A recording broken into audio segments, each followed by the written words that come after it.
Hello viewers, जय श्री राम। आज मैं आपको बताऊंगी कि जब हम पढ़ाई करते हैं ना, उसकी बेस्ट स्ट्रैटेजी क्या होनी चाहिए, हमारी रणनीति क्या होनी चाहिए कोई भी एग्ज़ाम क्रैक करने के लिए, चाहे वो 10-12 के बोर्ड एग्ज़ाम हो या कॉम्पिटिशन एग्ज़ाम हो या ग्रेजुएशन लेवल के एग्ज़ाम हो। तो उसमें हमारी स्ट्रैटेजी बहुत इंपॉर्टेंट, मतलब उसका रोल होता है। इंपॉर्टेंट रोल किसका होता है? स्ट्रैटेजी का। देखो, अगर बोर्ड एग्जाम में भी सेम पैटर्न, ये चीज़ सब में लागू होती है, क्योंकि स्ट्रैटेजी तो सबके लिए चाहिए। अगर हम घर में भी कोई फंक्शन वगैरह कुछ होना तो उसकी स्ट्रैटेजी पहले नहीं बना लेते, वैसे एग्ज़ाम की स्ट्रैटेजी होनी चाहिए। ठीक है, तो उसका देखो बेस्ट रिजल्ट के लिए हमें स्ट्रैटेजी तो चाहिए। तो वो क्या होनी चाहिए? देखो, best study strategy for any exam, मतलब कोई भी एग्ज़ाम दो उन सबके लिए ये सेम चीज़ सबके लिए है। तो वो क्या होनी चाहिए? देखो आप, देखो फर्स्ट ऑफ ऑल हमारा क्या होना चाहिए स्टडी के लिए? स्लीप शेड्यूल, मतलब हमारे का सोने का शेड्यूल एकदम सही होना चाहिए। तो कोई भी स्टूडेंट हो, मतलब देखो ये तो सबके लिए अप्लाई होता है। ठीक है, कोई भी एग्ज़ाम हो, जैसे कि 10-12 का हो या कंपटीशन एग्ज़ाम हो, सबके लिए सेम चीज़ है। तो स्लीप शेड्यूल में क्या होना चाहिए कि हर स्टूडेंट को 6 से 7 घंटे तो नींद लेनी ही चाहिए। नींद नहीं लेंगे तो उनका दिमाग भारी भारी रहेगा, माइंड फ्रेश नहीं रहेगा, फिर तो वो पढ़ाई क्या करेंगे?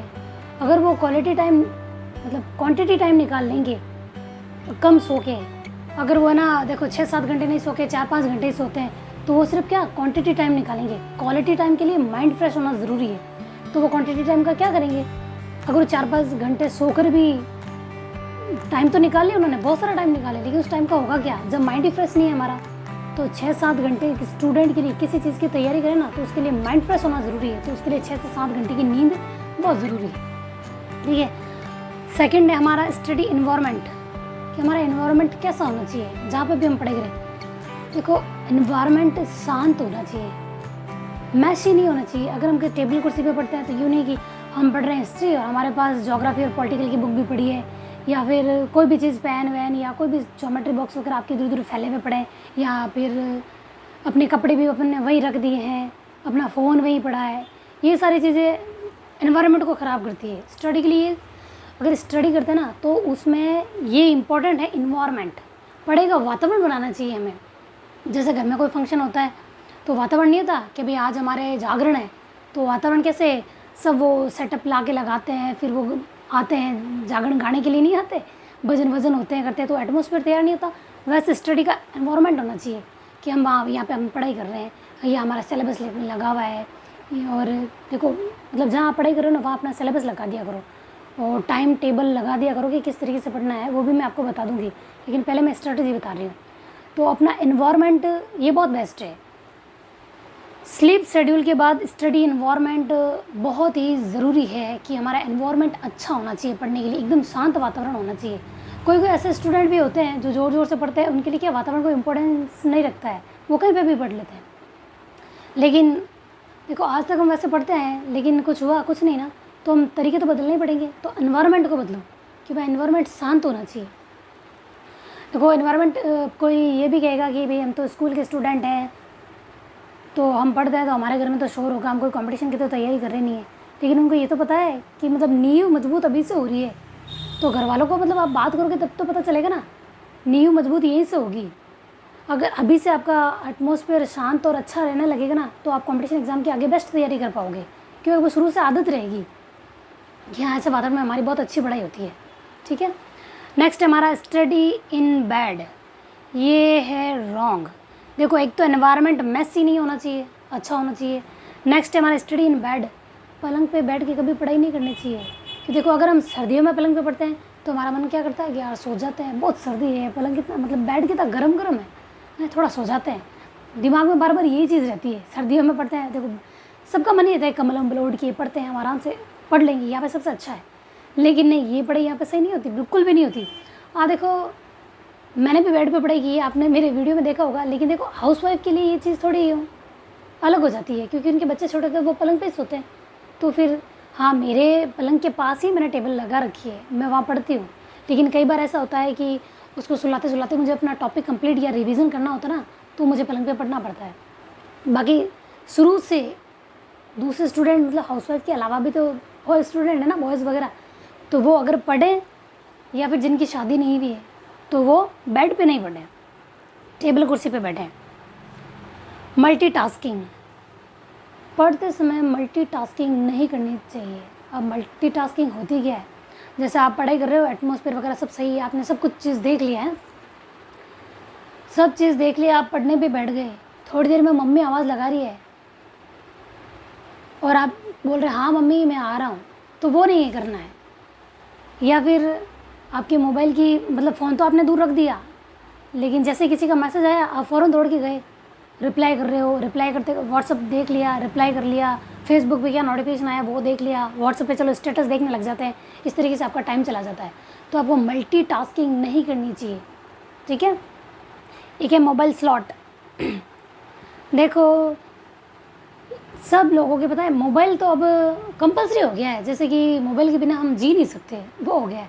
क्योंकि सब कहते हैं कि हमारे क्या ऑनलाइन क्लास होती है, मोबाइल से होती है, क्या करें, मोबाइल तो हाथ में लेना है।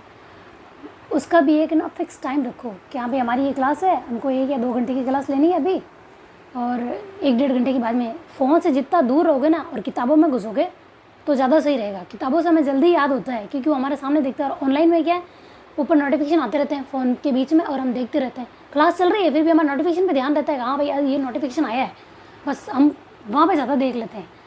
तो मोबाइल में और हाँ, जैसे आपको पता चल गया है कि आपका एग्ज़ाम 4-5 महीने बाद है या 6 महीने बाद है, तो आप अपने ना डेट टू डेट यूँ लगा दो कि मेरे को इस, जैसे कि आज मान लो 1 तारीख है तो मैं 15 तारीख तक ये चीज़ कंप्लीट करनी है, उसके बाद मेरा एग्ज़ाम है, पहले मेरे ना टेस्ट है, क्लास टेस्ट है, फिर मेरे प्री बोर्ड है, फिर मेरा फाइनल एग्ज़ाम है। इस तरीके से आप देखो, और जो कंपटीशन की तैयारी कर रहे हैं वो 1-1.5 महीने पहले तैयारी कर लें, उसके बाद वो बार बार रिवीजन करते रहें, साथ में रिवीजन करते रहें, और फिर वो ओमार शीट पे या फिर ऐसे ही नोटबुक या मॉडल टेस्ट पेपर लेके उसमें टेस्ट दें। तो ये सब आपको करना ही है। तो मोबाइल स्लॉट मतलब मोबाइल से आप ज़्यादातर देखो मॉडल पेपर अब आजकल क्या ऑनलाइन ही है, तो सब चीज़ ऑनलाइन ही ले लेते हैं। हार्ड कॉपी जितनी हाथ में होगी ना उतनी पढ़ाई अच्छी होगी। हार्ड कॉपी क्योंकि हम एग्ज़ाम देते हैं वहाँ पे तो हार्ड कॉपी आती है ना हमारे सामने, पेपर हार्ड पेपर ही आते हैं ना अपने पास। यूँ थोड़ी है कि भाई मोबाइल दे रहे हैं अपन को वहाँ पे कर लो, वो तो है नहीं।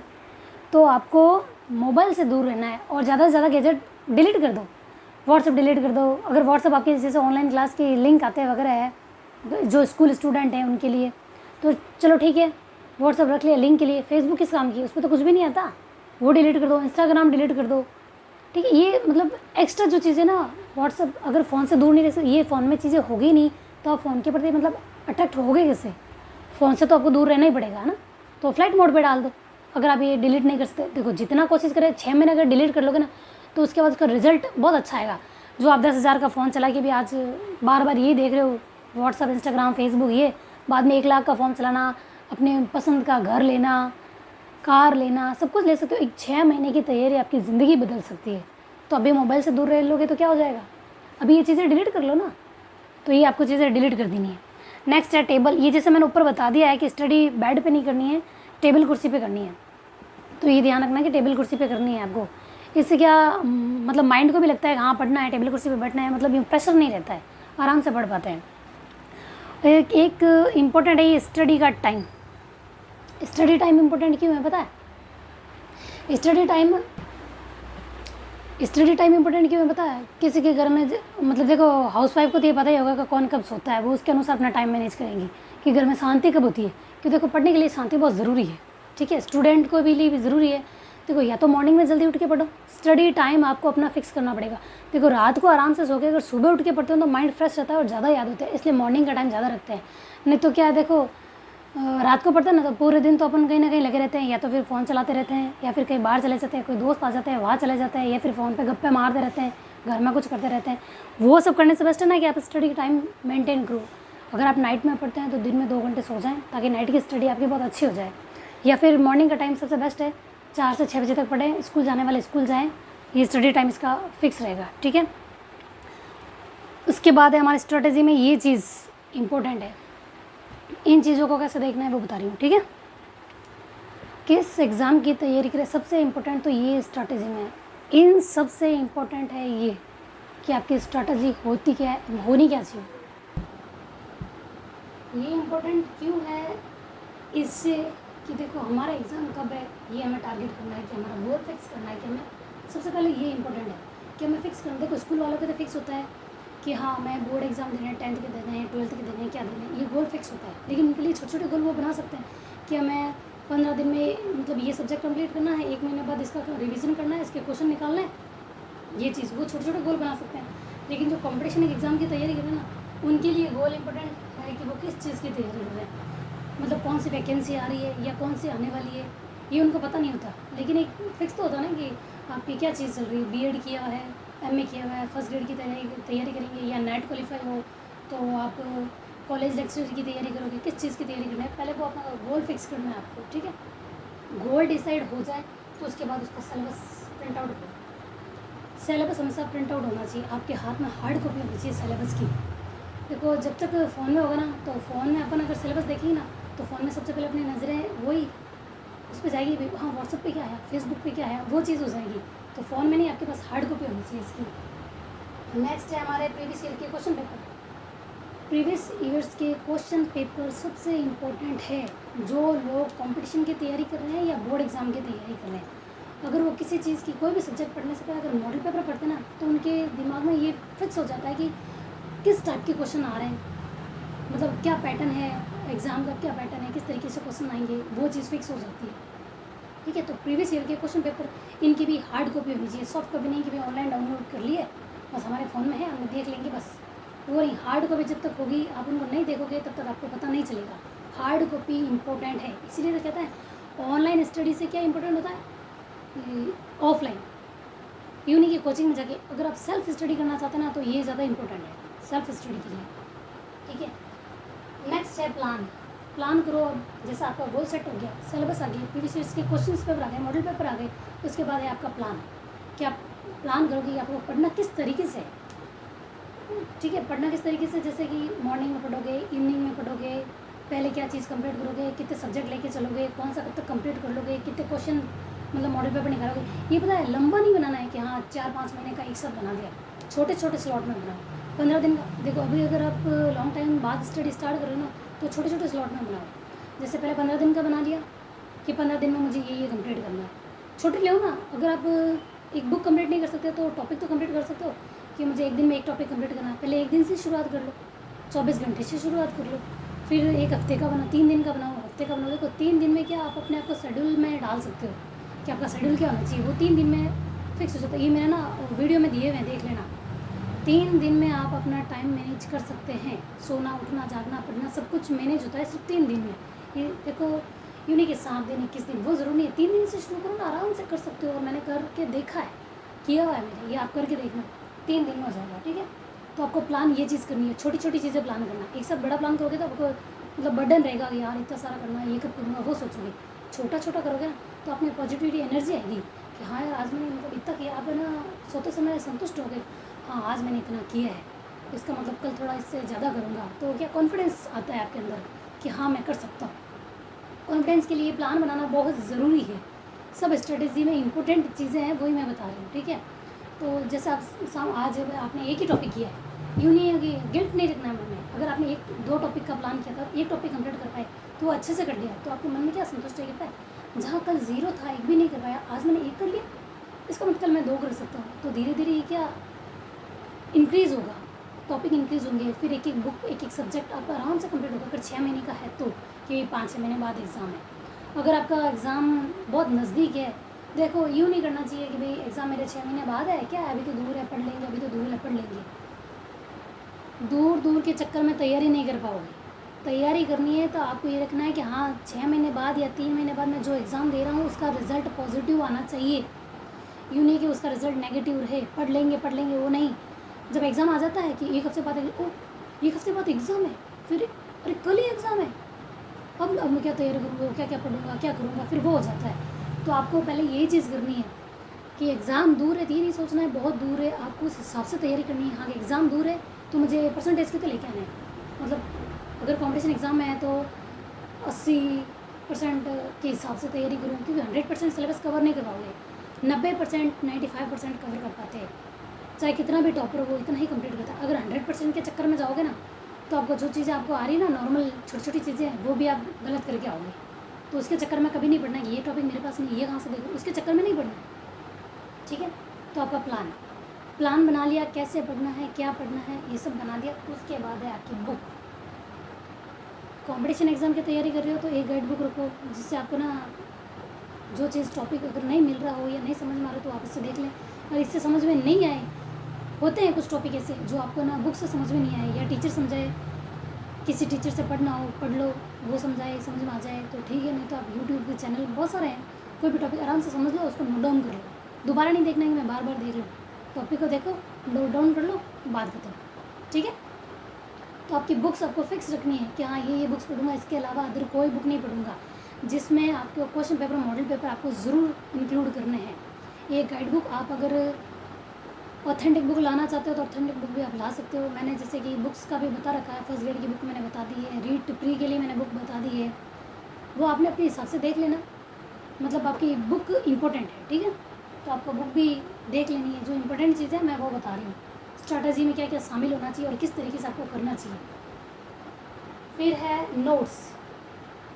देखो जैसे कहते हैं ना कि हाँ वो कोचिंग है, उसके नोट्स ले आते हैं, वो पढ़ लेंगे, क्योंकि उस कोचिंग में बहुत लोग सेलेक्ट होते हैं, या फिर वो वाली कोचिंग है चलो वहाँ से लेके आ जाते हैं, बहुत अच्छे नोट्स है, वहाँ हम सेलेक्ट हो जाएंगे क्योंकि बहुत लोग सेलेक्ट हुए हैं। ऐसा नहीं होता, वो क्या है, जो लोग कोचिंग करते हैं वो वहाँ बैठ के स्टूडेंट जब टीचर पढ़ाते हैं ना तो वो नोट डाउन करते हैं, अपने नोट्स खुद बनाते हैं, वो उसको पढ़ते हैं, या वो वाले शामिल कर देते हैं जो कोचिंग वाले देते हैं उनके साथ, तब उनकी पढ़ाई अच्छी होती है। जब आपके पास खुद के नोट्स है ही नहीं, आप सोचते हो क्या मतलब एक रात में हमको तो नेट क्लियर करना है, फर्स्ट ग्रेड क्लियर करना है, वन नाइट फाइटर नहीं बन सकते इसमें। आपको पहले प्लान करना होगा, नोट्स भी आपको पहले नोट डाउन करने होंगे, किसी कोचिंग के नहीं, सेल्फ नोट्स बहुत अच्छे होते हैं। अब नोट्स कैसे बनाना है वो भी मैं आपको बता दूंगी, लेकिन नोट्स हमेशा खुद के होने चाहिए, क्योंकि उनमें हमको पता होता है कि हाँ भाई हमने इसमें क्या लिखा है, क्यों, अगर कोचिंग के नोट्स है नहीं यार ये क्यों लिखा हुआ है, बस हम उन पर पता है गोले करते रहते हैं, ये समझ में नहीं आया, ये समझ में नहीं आया, ये समझ में नहीं आया। समझना है तो नोट्स हमेशा खुद के होने चाहिए, कैसे बनाना है वो मैं बता दूँगी, ठीक है। तो नोट्स होने चाहिए। फिर है मस्ट डू, करना ही चाहिए, मतलब करना ही है आपको, ये सब मैंने आपको बता दिया कि किस तरीके से आपको ये स्ट्रैटेजी में ये शामिल होनी चाहिए। फिर ये शामिल होना चाहिए, पहले मैं देखो स्लीप शेड्यूल हो गया, इन्वायरमेंट हो गया, स्टडी बेड पे करनी चाहिए या टेबल कुर्सी पे करनी चाहिए वो हो गया, स्टडी का टाइम हो गया, मल्टीटास्किंग, मोबाइल स्लॉट, ये चीज़ हो गई, आपने गोल डिसाइड कर लिया, सिलेबस हो गया, प्रीवियस ईयर के क्वेश्चन पेपर हो गए, प्लान आपने डिसाइड कर लिया, बुक्स डिसाइड कर ली, नोट्स आप अपने खुद के प्रिपेयर करोगे, और फिर आपको ये सब करना है। तब फिर क्या फाइनली क्या होगी, देखो अगर आप इन सब तरीके से मतलब इस स्ट्रेटजी से चलते हो और साथ में स्मार्ट वर्क करते हो, जैसे इस तरीके से पढ़ोगे ना, ये स्मार्ट वर्क है, तो स्मार्ट वर्क करते हो, पेशेंस रखते हो, यूँ नहीं भाई इस एग्ज़ाम ये दिया था लेकिन हुआ नहीं, आपने फर्स्ट टाइम ही तो अपना गोल तो डिसाइड कर लिया, लेकिन तरीका आपने पहली बार बताया, हमेशा वाले तरीके से आपको रिजल्ट नहीं मिला ना, तरीका फर्स्ट टाइम चेंज किया, तो पेशेंस रखना, रिजल्ट आएगा पॉजिटिव ही आएगा। तो उसके लिए आपको क्या हार्ड वर्क के साथ स्मार्ट वर्क करना है, ठीक है। तो आपको पेशेंस रखना, तभी आपको सक्सेस मिलेगी। मेन टारगेट हमारा सक्सेस है, तो सक्सेस देखो 6-7 महीने अगर आप ढंग से पढ़ लोगे ना तो आपके पास रिजल्ट बहुत ही अच्छा होगा। तब पता है जैसे आज आपको सोचना पड़ता है ना कि हाँ मैं ये चीज़ खरीदूँ, कैसे ला नहीं सकता, मेरे पास ये होता का, सब जन एप्पल का फ़ोन चला रहे हैं मैं भी चलाता, ये सब होता, ये सब कब होगा पता है, जब आप ढंग से अभी 6 महीने तैयारी कर लोगे, 6 महीने से साल भर, पहले 6 महीने का लेके चलो, क्या मैं 6 महीने बाद मेरा एग्ज़ाम का भी उस अकॉर्डिंग चलो, तब आप सक्सेस होंगे, ठीक है। ये स्ट्रैटेजी मैंने बता दी, इस अकॉर्डिंग आप फॉलो करके देखो, ठीक है। थैंक यू, जय श्री राम।